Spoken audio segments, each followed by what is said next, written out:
Bismillahirrahmanirrahim. Assalamualaikum warahmatullahi wabarakatuh. Waalaikumsalam warahmatullahi wabarakatuh. Apa kabar hari ini? Alhamdulillah, luar biasa. Allahu Akbar. Sebelum kita mulai pembelajaran atau pengarahan tentang proyek penguatan profil pelajar Pancasila, alangkah baiknya kita berdoa terlebih dahulu yang akan dipimpin oleh ketua kelasnya. Dipersilahkan. Istighfaran. Doa. Bismillahirrahmanirrahim. Rabbi zidni ilman warzuqni fahman birahmatika ya arhamar rahimin. Kali ini kita akan pengenalan tentang P5. Ada yang tahu P5 itu apa? Proyek Penguatan profil pelajar Pancasila. Proyek penguatan profil pelajar Pancasila. Ini sesuai dengan kurikulum kita hari ini, yaitu kurikulum Merdeka. Kita akan pengenalan dulu P5. Nah, untuk P5, siapa sumber daya manusia unggul? Nah, di sini sumber dayanya itu adalah pelajar atau siswa-siswi dari jenjang tertentu, mau itu SD sampai SMA atau SMK. Biasanya ada beberapa kelas yang sudah menerapkan P5 atau profil pelajar Pancasila. Pelajar sepanjang hayat yang memiliki kompetensi global dan berperilaku sesuai dengan nilai-nilai Pancasila. Ini disesuaikan dengan Undang-Undang tahun 2020 nomor 22 gitu. Ini Permendikbud nomor 22 tahun 2020 yang dicetuskan oleh Nadiem Makarim. Seperti itu. Nah, di sini untuk profil pelajar Pancasila ada beberapa aspek yang harus dimiliki oleh peserta didik. Pertama, peserta didik harus memiliki keimanan bertakwa kepada Tuhan Yang Maha Esa dan berakhlak mulia, kemudian berkebinekaan global, bergotong royong, kreatif, bernalar kritis, dan mandiri. Nah, ini yang harus dimiliki oleh peserta didik, gitu ya. Nah, selanjutnya, untuk profil atau penerapan profil pelajar Pancasila, di sini ada beberapa aspek. Nah, pertama ada aspek sekolah kebudayaan. Terus ada juga intrakurikuler, program penguatan profil pelajar Pancasila, dan ada juga ekstrakurikuler. Biasanya kalau ekstrakurikuler itu beda sekolah beda. Adapun yang sama itu hanya kemiripan aja. Contoh di kita itu ada ekstrakurikuler panahan dan pencinta alam. Kalau di sekolah yang lain itu biasanya nggak ada. Terus di sekolah lain biasanya suka ada eskul basket karena sesuai dengan fasilitasnya. Karena kita fasilitasnya masih kurang, maka eskul basket ditiadakan. Jadi hanya memiliki ekstrakurikuler sesuai dengan fasilitas yang ada, seperti itu. Nah, kemudian proyek penguatan profil pelajar Pancasila adalah pembelajaran lintas disiplin ilmu dalam mengamati, memikirkan solusi terhadap permasalahan di lingkungan sekitar untuk menguatkan berbagai kompetensi dalam profil pelajar Pancasila. Gitu. Nah, di sini P5 merupakan kegiatan kurikuler berbasis proyek. Nah, biasanya kalau untuk P5 itu ada hasilnya. Jadi siswa itu harus bisa menghasilkan dari materi atau tema yang akan dilaksanakan. Gitu. Contohnya apa?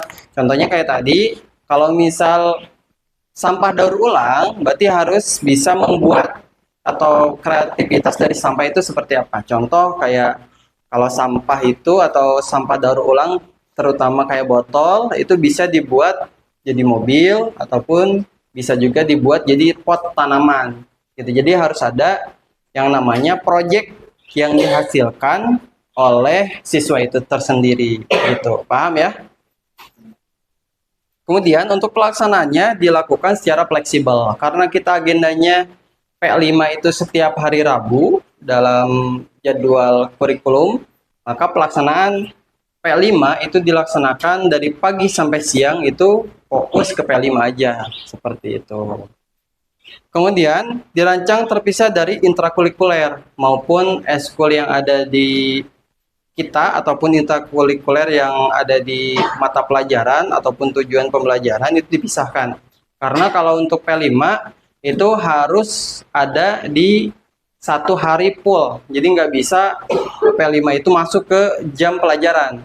Jadi dikhususkan untuk P5 aja. Contoh dalam satu minggu itu pelaksanaan P5 itu hanya dilaksanakan di satu hari atau misal 2 hari, berarti pelaksanaan P5 atau profil pelajar Pancasila dilaksanakan hanya hari itu juga.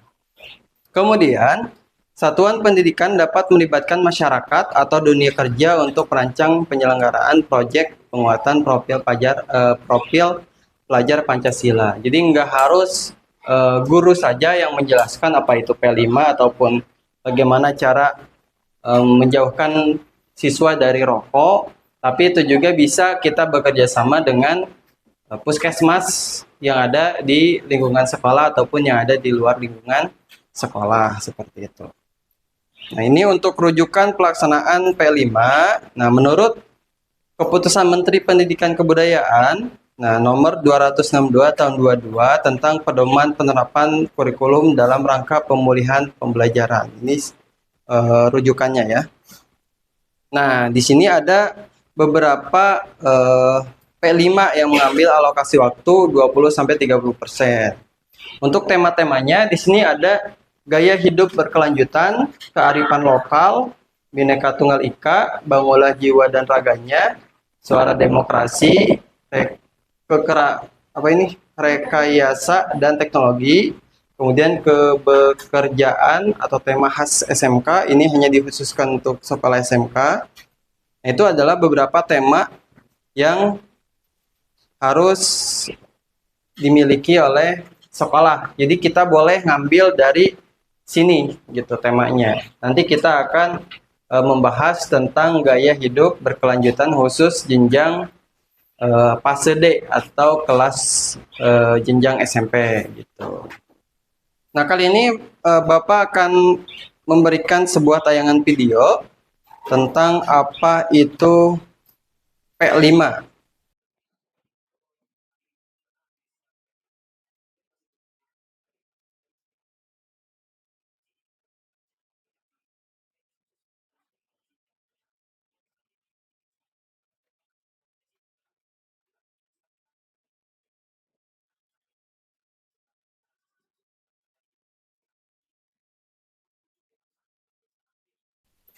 Jadi paham ya, apa itu P5?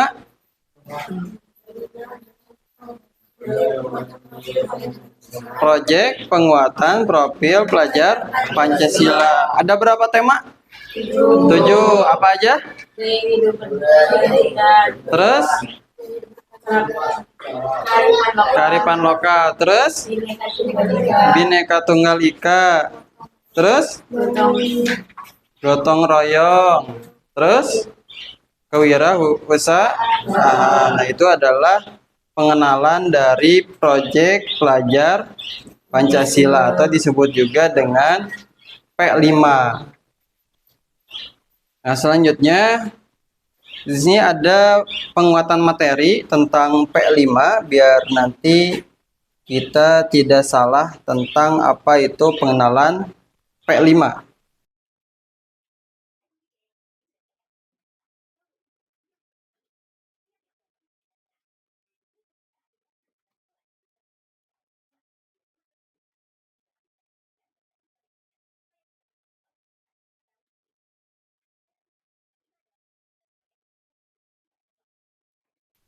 Udah paham apa itu P5? Insya Allah ya. Nah, semoga pengenalan tentang P5 ini bisa kita terapkan di pertemuan berikutnya, yaitu tentang tema gaya hidup berkelanjutan dengan topiknya yaitu tanpa rokok itu keren gitu. Mungkin itu aja penjelasan di pertemuan hari ini. Semoga minggu depan kita masih bisa bertemu. Silakan kita tutup pembelajaran kali ini dengan baca doa yang dipimpin oleh ketua kelasnya. Dipersilahkan.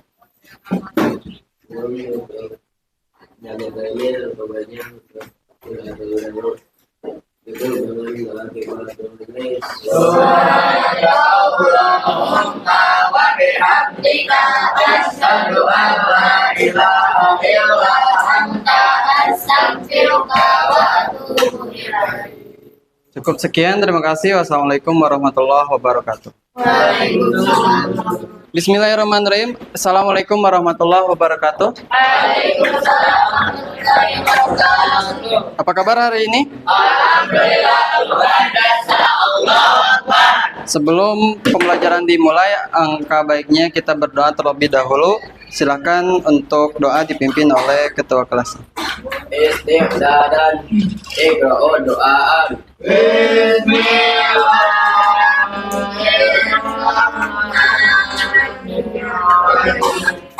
Rabbi zidni ilman warzuqni fahman bi rahmatika ya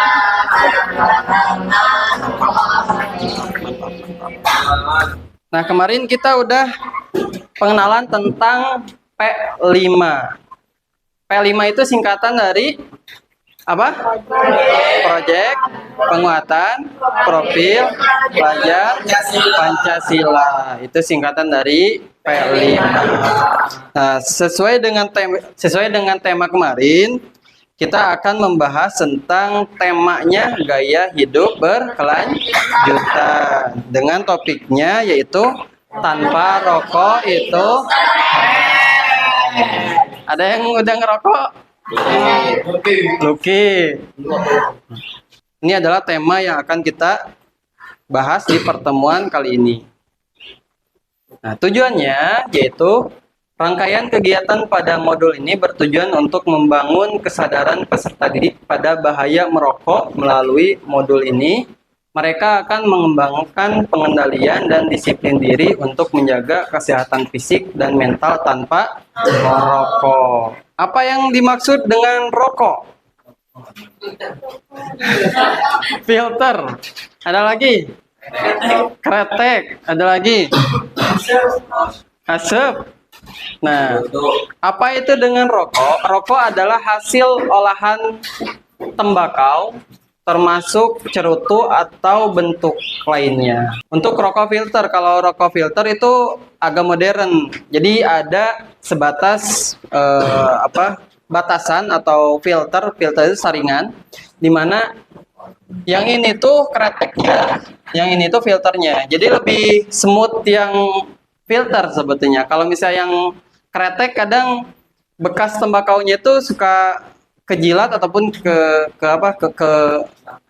pipa bentuknya. Biasanya kalau yang kayak gini itu dipakai oleh, kalau zaman dulu itu orang-orang yang kaya raya ataupun orang-orang yang punya kuasa lah, biasanya punya gaya rokoknya khas kayak gini. Jadi ini adalah alat yang berfungsi seperti rokok namun tidak menggunakan ataupun membakar daun tembakau, melainkan mengubah cairan menjadi uap yang dihisap oleh rokok ke dalam paru-parunya.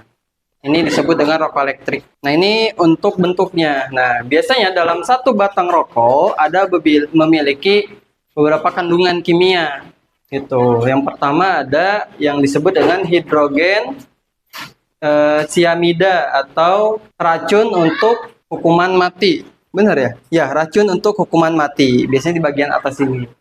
Gitu. Kemudian ada juga aketon atau penghapus zat. Nah, di sini nih bentuknya. Kan suka ada tuh bentuk bekas-bekas ya yang suka ngerokok. Ada bekas kayak sekar kayak gitu. Nah, itu disebut dengan aketon. Kemudian ada juga selanjutnya.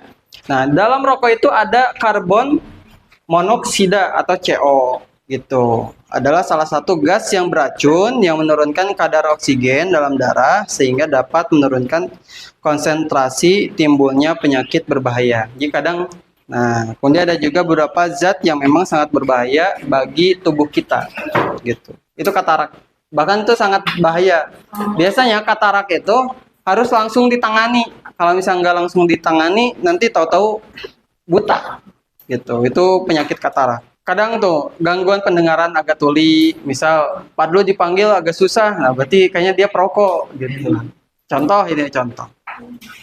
Kemudian ada penyakit jantung dan seterusnya. Ini adalah gambar-gambar pasien perokok gitu.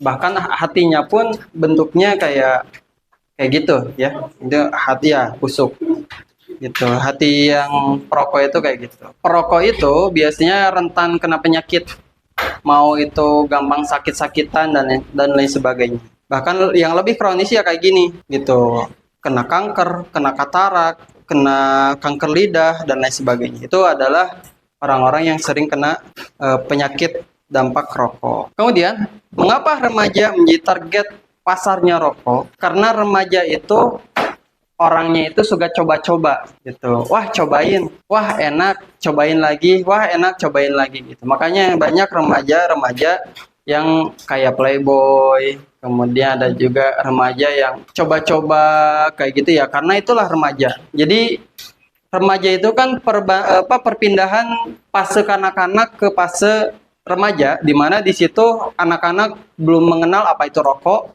mengenal apa itu pacaran dan lain sebagainya. Nah, masuk ke remaja, dia tahu oh ternyata rokok itu kayak gini. Coba lagi, coba lagi. Nah, dan seterusnya. Itu adalah fase pengenalan. Nah, di sini Bapak ada video tentang bahaya itu rokok.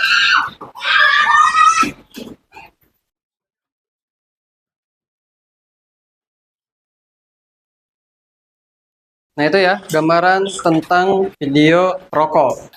Nah, itu gambarannya ya. Jadi kalau misal orang yang mau merokok atau orang yang baru coba merokok, ya lebih baik diberhentikan. Jangan sampai berkelanjutan seperti itu.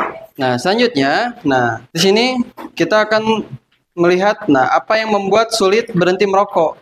Nah, pertama itu siklus adiksi nikotin. Karena nikotin itu ada daya candu, jadi agak susah. Nah, pertama ada atau A4B2 yang menerima nikotin. Jadi langsung ke otak ya, bagian otak yang di dekat sini. Jadi kalau misalnya nikotin udah masuk, nah masuk ke pelepasan domain. Di situ udah mulai rasanya nyaman gitu. Terusan berkelanjutan. Itu rasanya kalau udah kena nikotin ya susah. Biasanya kalau misalnya nikotin di kopi juga suka ada. Tapi ada beberapa kopi yang memang nggak ada nikotinnya gitu. Jadi nggak harus nikotin itu ada di rokok seperti itu. Nah, apa yang membuat merokok itu sulit? Nah, pertama itu untuk gambaran bagaimana cara berhenti merokok. Di sini ada penguatan tentang kenapa sih rokok itu berbahaya.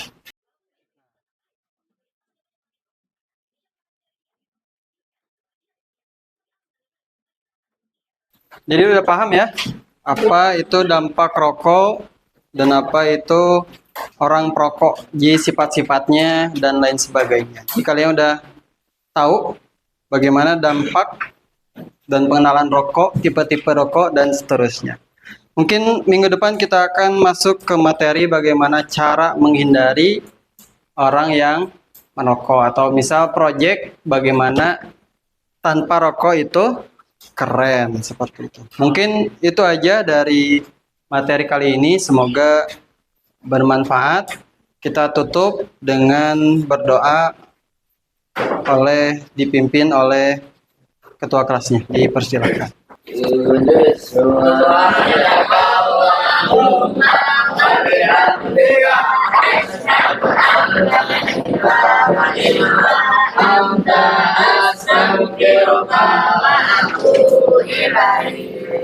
Mungkin cukup sekian. Terima kasih. Wassalamualaikum warahmatullahi wabarakatuh. Waalaikumsalam warahmatullahi wabarakatuh.